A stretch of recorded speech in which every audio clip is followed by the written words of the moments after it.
Are you ready? Yes, I'm ready. Contestant number 6, Andy Rennie, Feed the Positive Wolf. Feed the Positive Wolf, Andy Rennie.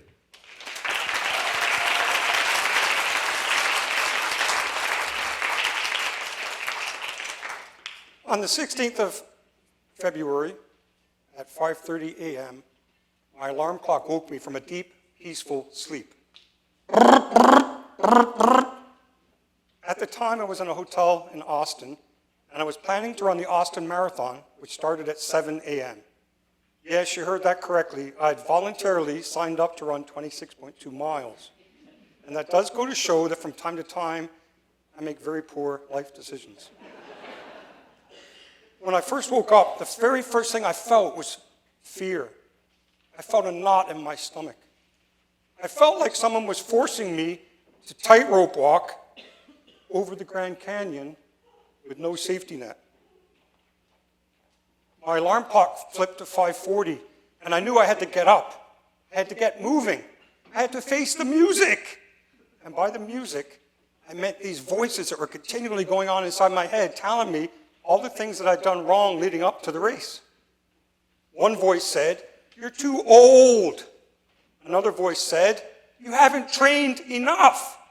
And the worst voice of all said to me regularly, "We all know that you're too fond of fast food and donuts to pull this off."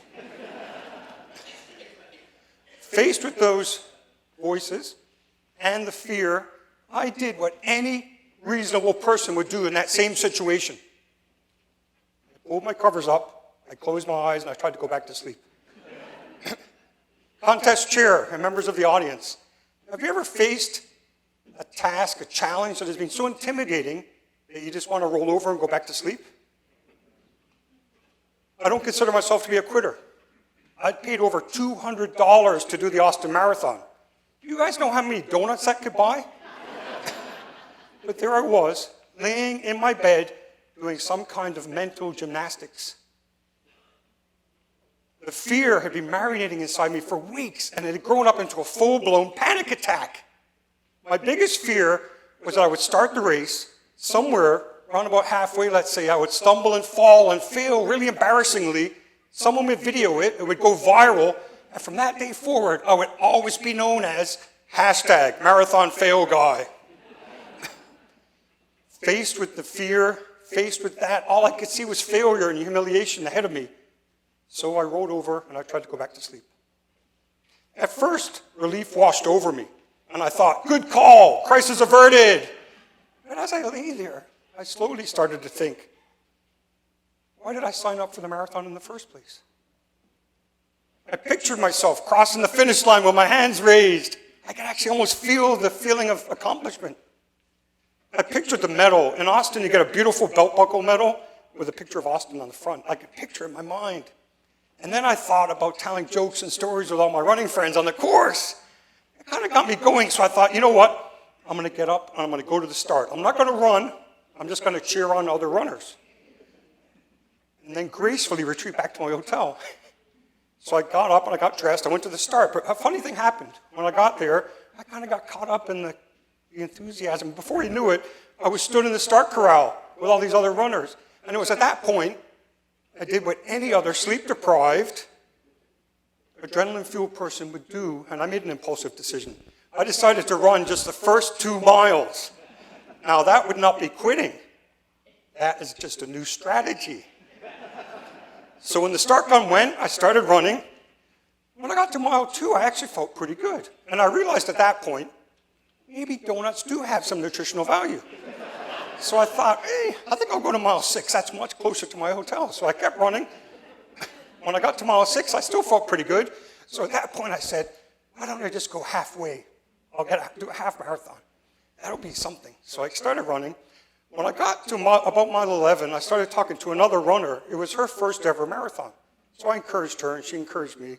We came up to the split. So the marathon went straight, the half marathon went to the right, and this complete stranger, who I now am sure was a running angel sent down from heaven just to help me, she turned to me and said, "You look fantastic. Why don't you just keep going and do the marathon?" So that's exactly what I did. I kept one still straight. The second half was what I can only describe as a hot mess. I ran, I walked, I limped, I dragged myself around the course. I often looked more like an extra from a zombie apocalypse movie than a seasoned runner, but I made it to the finish! Woo! And I actually got my beautiful Austin belt buckle medal. Woo! That is the story of my 247th marathon. You heard that right, 247. So you will be quite within your rights to say, wow, after the first 246, I thought he would have figured out a better way to do it by now. But the fact is, when I look back to every run I've ever done, I've always had the same fears and doubts. Is this something you have to go through for every single run? If someone said to me right now, hey Andy, let's put our shoes on and go run 1 mile around the hotel, I'm still going to feel a little bit of fear and doubt before I do it.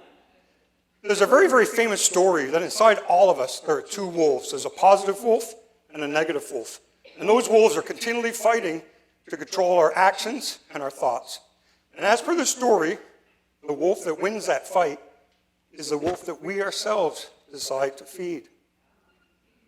So leading up to the race, I'd been feeding my negative wolf a lot. Any fears and doubts. Even anytime I thought about donuts, I knew that was bad, that fed the negative wolf. The 26.2 mile distance is really intimidating, and it gave me anxiety. That fed the negative wolf. He got strong with all these things, and he took over my actions for a little while. But luckily, I was also feeding the positive wolf. Every time I thought about an image of me crossing the finish line, I thought about my medal, I thought about my friends. I also looked at the 26.2 miles, and I broke it up into small, achievable steps. And that gave me hope. And every bit of hope was food for the positive wolf.